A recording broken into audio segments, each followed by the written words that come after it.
শুভরাত্রি বন্ধুরা। এই যে রাত্রিরে খাওয়া দাওয়া, এবার সব খাবার বাড়বো। এই যে গরম গরম ধোয়া ওটা ভাত, এই যে আর করেছি। আমার দাদা ভাই আমার সবাই একটু খাবো, ওরা বড় ছেলে শুধু মাংস খাবে আর ছোট ছেলে আমরা খাবো। এই যে আমি খাবো না। মাংস খাবি না? এই যে মুসুর ভাতটা ডাল, কি গরম করলে? গরম ভাত, বাস মুসুর ডাল আলু দিয়ে করেছি।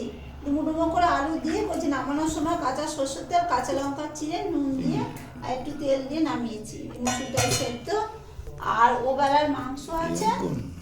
এই যে এই যে ভাবি দেখা, এই যে ও বেলার মাংসটা গরম করে নিলাম, ছেলেরা খাবে। আর ও বেলার এই যে পেঁয়াজ করে আলু ভাজা আছে, সজনে ফুলের তরকারি আছে, আর এটা অল্প ভাত আছে ও বেলার। এই যে ঠিক আছে বন্ধুরা, রাত্রিরে খাওয়া দাওয়া করে নিই। শুভরাত্রি, সবাই সাবধানে থাকবেন, সুস্থ থাকবেন। আবার কালকে দেখা হবে নতুন একটা ভিডিওর সাথে। টাটা।